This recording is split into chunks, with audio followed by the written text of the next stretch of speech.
ಎಲ್ಲರಿಗೂ ನಮಸ್ಕಾರ. ಧೃತೀಸ್ ಕಿಚನ್ಗೆ ಸ್ವಾಗತ. ಇವತ್ತು ನಾವು ಫ್ರೆಶ್ ಆಗಿ ಮನೆಯಲ್ಲೇ ರಸಂ ಪೌಡರನ್ನು ಮಾಡಿ ಟೇಸ್ಟಿಯಾದ ಟೊಮೆಟೊ ರಸಮನ್ನು ಹೇಗೆ ಮಾಡುವುದು ಅಂತ ನೋಡೋಣ. ಮೊದಲಿಗೆ ನಾನಿಲ್ಲಿ ಒಂದು ಸಣ್ಣ ಕಪ್ ಆಗುವಷ್ಟು ತೊಗರಿಬೇಳೆಯನ್ನು ತೊಳೆದು ಕುಕ್ಕರ್ಗೆ ಹಾಕಿದ್ದೇನೆ. ಅದಕ್ಕೆ ಈ ರೀತಿಯಾಗಿ 2 ಟೊಮೆಟೊವನ್ನು ಹೆಚ್ಚಿ ಹಾಕಿದ್ದೇನೆ. ನಂತರ 2 ಹಸಿಮೆಣಸಿನಕಾಯಿಯನ್ನು ಸೀಳಿ ಹಾಕಿದ್ದೇನೆ. ನಂತರ ರುಚಿಗೆ ತಕ್ಕಷ್ಟು ಉಪ್ಪು ಹಾಗೂ 1/4 ಚಮಚ ಆಗುವಷ್ಟು ಅರಿಶಿಣ ಪೌಡರ್ ಹಾಗೂ 1 ಚಮಚ ಆಗುವಷ್ಟು ಎಣ್ಣೆಯನ್ನು ಹಾಕಿ ಸ್ವಲ್ಪ ನೀರನ್ನು ಸೇರಿಸಿ ಕುಕ್ಕರ್ ಮುಚ್ಚಳವನ್ನು ಮುಚ್ಚಿ ಒಂದು 5 ವಿಜಿಲ್ ಹಾಕಿಸಿ ಅದನ್ನು ಬೇಯಿಸಿ ರೆಡಿ ಮಾಡಿ ಇಟ್ಕೊಳ್ಬೇಕು. ಇಲ್ಲಿ ನಾನು ಸಣ್ಣ ಲಿಂಬೆಹಣ್ಣಿನ ಗಾತ್ರದಷ್ಟು ಹುಣಸೆ ಹಣ್ಣನ್ನು ನೆನೆಸಿ ಇಟ್ಕೊಂಡಿದ್ದೀನಿ. ನಂತರ ಮಸಾಲೆಯನ್ನು ಮಾಡಲಿಕ್ಕೆ ಬಾಣಲೆಗೆ ಎಣ್ಣೆ ಹಾಕಿ ಒಂದು 8 ಬ್ಯಾಡಗಿ ಮೆಣಸನ್ನು ಹಾಕಿ ಅದನ್ನು ಈ ರೀತಿ ಉಬ್ಬಿ ಬರುವ ತನಕ ಫ್ರೈ ಮಾಡಿ ತೆಗೆದು ಇಟ್ಕೊಂಡಿದ್ದೇನೆ. ಈಗ ಅದೇ ಎಣ್ಣೆಗೆ 2 ಟೀ ಚಮಚ ಆಗುವಷ್ಟು ಧನಿಯಾ ಕಾಳುಗಳು ಹಾಗೂ 2 ಟೀ ಚಮಚ ಆಗುವಷ್ಟು ಜೀರಿಗೆಯನ್ನು ಹಾಕಬೇಕಾಗ್ತದೆ. ಇಲ್ಲಿ ಅಳತೆ ಅಂತ ಹೇಳಿದರೆ 2 ಚಮಚ ಧನಿಯಾ ಕಾಳಿಗೆ 2 ಚಮಚ ಜೀರಿಗೆಯನ್ನು ಹಾಕಬೇಕು ಹಾಗೂ 1/4 ಚಮಚ ಆಗುವಷ್ಟು ಮೆಂತೆಯನ್ನು ಸೇರಿಸಬೇಕಾಗ್ತದೆ. ಸೊ ಈ ರೀತಿಯಾಗಿ ಮೆಂತೆಯನ್ನು ಸೇರಿಸಿದ ನಂತರ ಇಲ್ಲಿ ನಾನು ಒಂದು 7ರಿಂದ 8 ಕಾಳು ಮೆಣಸನ್ನು ಸೇರಿಸ್ತಾ ಇದ್ದೇನೆ.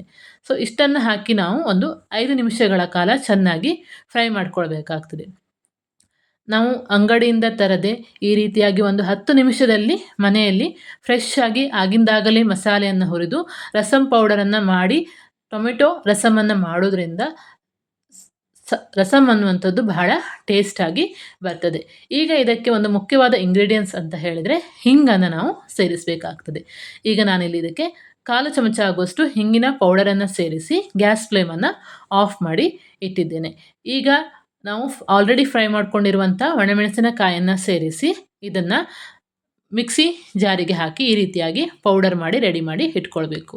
ನಂತರ ಇಲ್ಲಿ ಬೆಂದಿರುವಂಥ ತೊಗರಿಬೇಳೆ, ಟೊಮೆಟೊ ಹಾಗೂ ಹಸಿಮೆಣಸಿಗೆ ನೆನೆಸಿಟ್ಟಿರುವಂಥ ಹುಣಸೆ ಹಣ್ಣನ್ನು ರಸವನ್ನು ಸೇರಿಸಿ ಒಂದು ಸಣ್ಣ ತುಂಡಾಗುವಷ್ಟು ಬೆಲ್ಲವನ್ನು ಹಾಕಿ ಚೆನ್ನಾಗಿ ಮಿಕ್ಸ್ ಮಾಡಿ ಅದಕ್ಕೆ 2 ಗ್ಲಾಸ್ ಆಗುವಷ್ಟು ನೀರನ್ನು ಸೇರಿಸಿ ಒಂದು 10 ನಿಮಿಷಗಳ ಕಾಲ ಗ್ಯಾಸ್ ಮೇಲೆ ಇಟ್ಟು ಅದನ್ನು ಚೆನ್ನಾಗಿ ನಾವು ಕುದಿಸ್ಕೊಳ್ಬೇಕಾಗ್ತದೆ.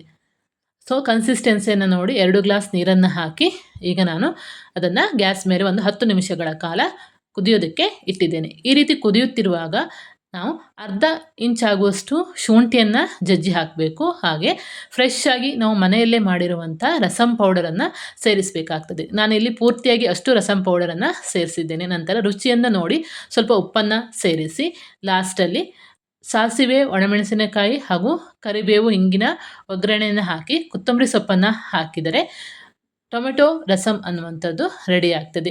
ದೇವಸ್ಥಾನಗಳಲ್ಲಿ ಸಿಗುವಂಥ ರೀತಿಯಲ್ಲೇ ನೀವು ನಿಮ್ಮ ಮನೆಯಲ್ಲಿ ಈಸಿಯಾಗಿ ಈ ರೀತಿ ರಸಮನ್ನು ಮಾಡಿಕೊಳ್ಬೋದು. ಈ ರೆಸಿಪಿ ನಿಮಗೆ ಇಷ್ಟವಾದಲ್ಲಿ ನಮ್ಮ ಧೃತೀಸ್ ಕಿಚನನ್ನು ಸಬ್ಸ್ಕ್ರೈಬ್ ಮಾಡಿ ಹಾಗೂ ಇನ್ನೂ ಹೆಚ್ಚು ಜನರಿಗೆ ಶೇರ್ ಮಾಡಿ. ಎಲ್ಲರಿಗೂ ಧನ್ಯವಾದಗಳು.